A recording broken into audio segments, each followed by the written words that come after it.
वो इस दुनिया को चला कैसे रहा है? ये दुनिया कैसे चल रही है? आपको इस पर हैरत नहीं होती? या कयामत के बाद कभी एक जस्टिस होगा, जब ये बच्चा मर चुका होगा जिसकी धज्जियां उड़ गई बम से, इसको इंसाफ मिलेगा तब। अच्छा, अब जवाब दूं?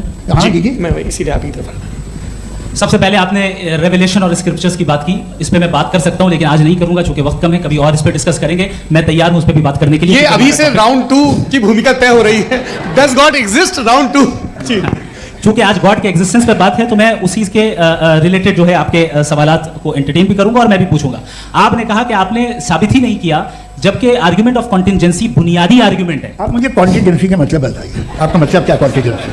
कॉन्टिंजेंसी का मतलब यह हुआ कि हर वो वजूद जो किसी भी चीज का पाबंद है, हर वो वजूद या हर वो चीज जो अपने एग्जिस्टेंस में किसी भी चीज के पाबंद है और उससे बाउंड है, उसको उसकी जरूरत है, उस पर डिपेंड करती है, तो जाहिर सी बात है कि उसका कोई ना कोई कॉज होता है। ये तो अकल की बात है, ये आप रीजनिंग की बात करते हैं, मैं वही कर रहा हूं। दूसरी चीज, आपने ये बात कही कि इतने बिलियन लाइट ईयर्स दूर है, उसका मेरा क्या लेना देना। फिर मेरे ख्याल से आपको ये नहीं कहना चाहिए I think therefore I am an atheist. आपको सोचना चाहिए, सिर्फ आप एक लिमिटेड दायरे में रहकर नहीं सोचें बल्कि बाहर निकलकर सोचें।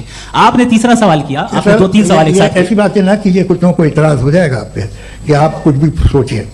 ये इजाजत आपको है नहीं, मुझे है।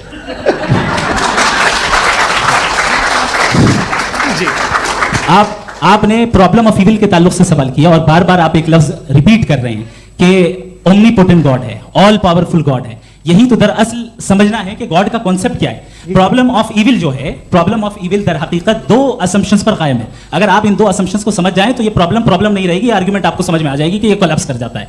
पॉइंट नंबर 1, यानी जो आपका सबसे पहला फॉल्स असम्पशन है कि गॉड मर्सीफुल है, ओमनीपोटेंट है, दुनिया में जुल्म हो रहा है। लेकिन आपको यह समझना चाहिए कि हमारे वर्ल्ड व्यू के मुताबिक गॉड सिर्फ ओमनीपोटेंट और सिर्फ मर्सीफुल नहीं है, बल्कि वो ऑल वाइज भी है और वो ऑल नोइंग भी है। उसके हर काम के पीछे हिकमत और विजडम है। ये कोई जरूरी नहीं है कि वो हिकमत और विजडम आपको समझ में आए या मुझे समझ में आए। अगर आप जो समझ रहे हैं उसके मुताबिक आप फैसला कर रहे हैं, ये लिमिटेड पर्सपेक्टिव से आर्गुमेंट है। और इस चीज को हम अपनी दुनिया में, अपने लाइफ में, डेली लाइफ में इस प्रिंसिपल को एक्सेप्ट करते हैं। हम जब किसी डॉक्टर के पास जाते हैं, डॉक्टर के पास जाकर वो अगर उसने हमें कोई दवाई दी है तो हम ये तो नहीं कहते कि जब तक आपके पास जितना नॉलेज और जितना विजडम नहीं है, आपने क्यों ये दवाई दी है, तब तक हम इस चीज को एक्सेप्ट नहीं करेंगे। नहीं कहते, हम उसकी अथॉरिटी को तस्लीम करते हैं। क्यों? क्योंकि उसकी हम जानते हैं कि वो नॉलेजेबल है, वो विजडम वाला है, हमसे ज्यादा